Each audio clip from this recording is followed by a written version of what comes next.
Il-Kostituzzjoni ta' pajjiżna daqs li kieku friżat fis-snin 60, tant li ftit li xejn inbidlet minn 60 sena ilu sal-lum il-ġurnata.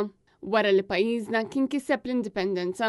Kien għalhekk li Tony Abbott flimkien ma' lettur Ingliż John Stanton ippubblika ktieb dwar is-60 sena ta' Kostituzzjoni ta' Malta. Dan huwa ktieb li fih ġabra ta' essays ta' kitbiet dwar il-Kostituzzjoni ta' Malta li minkejja xi daqqiet l-ewwel hemm baqgħet l-istess Kostituzzjoni tal-Indipendenza. Ġifieri il-Kostituzzjoni għandna llum minkejja l-emendi li saru fiha hija l-Kostituzzjoni tal-Indipendenza. U jiena u lecturer Ingliż John Stanton għadna lil diversi nies biex jiktbu xi ħaġa fuq il-Kostituzzjoni, inkluża l-President ta' Malta. Il-President ta' Malta għamlet id-daħla għal dal-ktieb fejn qalet nittama li ssir xi darba diskussjoni surit in-nies ħanaraw x'hemm bżonn li jinbidel fil-Kostituzzjoni. Dan il-ksib jinkludi sensiela ta' kitbiet minn letturi u professjonisti fil-liġi.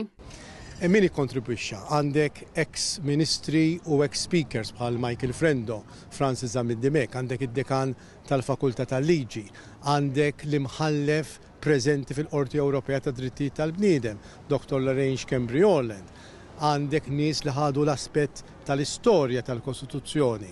Jiena wkoll bħala professur fl-Università ktibt ukoll x'nara li hemm tajjeb fil-Kostituzzjoni u x'hemm bżonn illi jinbidel. Jien m'iniex tal-opinjoni li għandna nqattaw il-Kostituzzjoni li għandna nagħmlu waħda ġdida. Jiena nemmen li b'daqsxejn għaqal u b'daqsxejn ħsieb nistgħu inneħħu l-affarijiet li llum m'għadhomx jagħmlu sens u nsaħħu affarijiet li jagħmlu sens sabiex il-poplu, ċittadin jkollu saħħa fil-konfront tal-qawwiet illi hemm fil-pajjiż. Burt spjega li l-poplu Malti huwa xi għandu jkun onorat li pajjiżna huwa gżira indipendenti. Aħna għandna nkunu onorati illi għandna pajjiż indipendenti. Fil-Mediterran kollu żewġ gżejjer biss huma sovrani u indipendenti. Ċipru li ħafna ikbar minna u Malta, minkejja ċokontana, aħna rnexxielna, grazzi għal dawk li ħadmu qabilna, partikolarment George Borġlofir, li nġibu l-indipendenza għal pajjiżna. Indipendenza li tant għadna ngawdu li tħallna fil-United Nations, tħallna fil-Kunsil tal-Ewropa u 20 sena ilu tħallna fl-Unjoni Ewropea. Il-Kostituzzjoni ta' Malta tiggarantixxi fost l-oħrajn id-drittijiet tal-bniedem u għalhekk kien hemm liġijiet li ġew iddikjarati li ma jgħoddux għax jiksru l-Kostituzzjoni.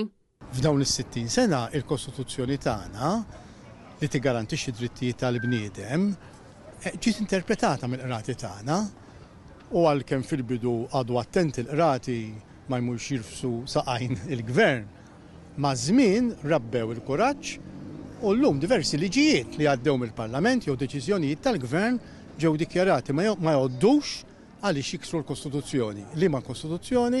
Il-Kostituzzjoni tal-Indipendenza. Mbagħad terġa' fin-1997 daħħalna l-Konvenzjoni Ewropea tad-Drittijiet tal-Bniedem u allura llum l-individwu għandu żewġ tarki, għandu t-tarka tal-Kostituzzjoni bħala drittijiet tal-bniedem u t-tarka tal-Konvenzjoni Ewropea. Marija Borċ, Għal Net News.